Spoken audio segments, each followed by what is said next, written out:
Hello everyone, Thurman here from Measured. And over the last 18 years, I've made it my quest to discover the best ingredients and drinks in the spirits industry. From shaking drinks behind the bar to actually producing spirits, I found that the secret is using the best ingredients and gaining the knowledge about what makes them special. So when it came to coffee liqueur, I knew that I had to learn about coffee.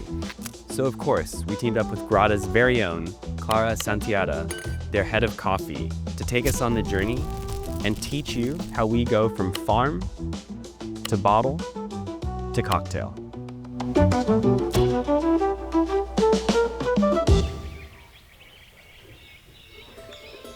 But I suppose every journey begins with a question. Where did coffee come from? Well, this is one of the most exciting parts about telling the legend of coffee, because it started with a goat herder named Kaldi in Ethiopia, which is said to be the birthplace of coffee. So he was, herding his goats one day, and they start chewing on this cherry, and then he notices that they're like incredibly jovial and jumping around and hopping around, and he's like, what is this magical fruit? So he collected this fruit, he took it back to his local monastery, presented it to the monks in the monastery, and then it is said that the monastery, the monks themselves, they cast the coffee into the fire, and that is how it's said that the first evolution of roasting began. And then, through the monasteries, it spread through Yemen, it spread through the Middle East, and then the big one, the Roman Empire, really spread it throughout the world. Wow, so we can trace coffee more or less to a single person at a certain time. Yeah, we can. Are there any countries that challenge this story? Well, it's a legend, but we all pretty much agree that Ethiopia is the birthplace of coffee. And then through them, they spread their seed. And you said that the seed did spread. And so where in the world do we find coffee being grown today? Well, coffee's known to grow in what we call the coffee belt, which is the Tropic of Capricorn and the Tropic of Cancer. So that is the coffee belt, and it's considered subtropics, and that is the best place to grow coffee and the only place to grow coffee. And it is considered 23 degrees of the equator. And for all of us that are not so great with geography, can you toss out a few countries that might exist in the coffee belt? Yeah, for sure. We've got Latin Americas, Central America, we've got Africa, we've got Indonesia, and they're, some of the countries that we're considering talking about in that coffee belt. Yeah. And with the regional spread of the coffee belts, do you get different flavors or different styles coming from different parts of the world? Yeah, every country has a different terrain, different soil, different ecosystems.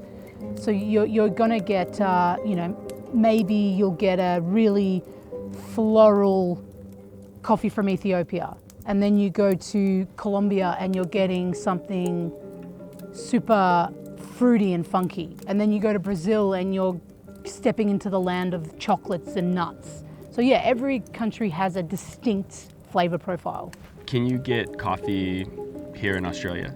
You can, and we find it in Byron Bay and above. There's some coffee that's grown even in the Daintree rainforest, but we're not quite there yet with our technology, with our yields, with our processing. We're not a coffee growing country, like even with altitude, we don't have the altitude. So I don't think we'll ever be at a position where we can fully buy Australian grown coffee. I might be mistaken, but I do believe you guys get your coffee from Brazil. Yes, we do. We source our coffee from Brazil because we love those really traditional coffee flavors. And can you tell me a little bit more about the farm that you guys, or what's the name of the farm? Where do you guys get your coffee from? Well, so just like for an FYI, Brazil's the biggest coffee producing country in the world. And because of that, it has such a vast variety of different kind of flavor profiles. So we source in the region of Minas Gerais, and we source from a 6th generation coffee farmer named Pedro Gabarra. Why have you guys chosen Brazil? Why have you chosen this farm? Yeah, so Brazil, because you're always guaranteed the volume with Brazil, and you're always guaranteed those traditional coffee flavors that we all know and love. You know, when we think about coffee, whether it's your Nescafe, or whether it's your Lavazza from the supermarket, like they're all got those, they all carry that traditional coffee flavor, which is like chocolates and caramels and nuts. So Grada 01 is for the general coffee population. It's a coffee flavor for everyone. And you know, the reasons why we use Pedro and Fazenda Pinhal, which is his farm's name, is because coffee is not just an exchange program. It is built on mutual values, and you know, it's more than coffee. It's a connection. It's a ritual that we both share together of wanting to be able to connect stories and connect good quality coffee, and yeah, it just runs a lot deeper than just an exchange and a transaction. Obviously, you're a coffee expert. You've done so much in coffee before you are where you are today. What was it about coffee that excited you, or you decided you wanted a career in it? I had this idea that once I finished high school, travel was all I wanted to do. But in that, I found coffee, and coffee blended itself in with that travel aspect and that connection. I love meeting new people. I love meeting new cultures. And, you know, I was able to be flexible and hybrid with coffee to include not just something that I love doing, but something that I love being, which is a traveler. And so I think those two combinations really elevated my love for coffee.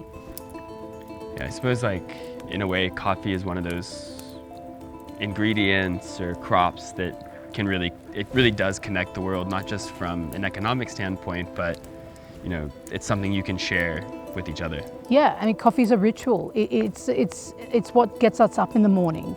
It's what connects us after a lunch on a Sunday at our nonna's house.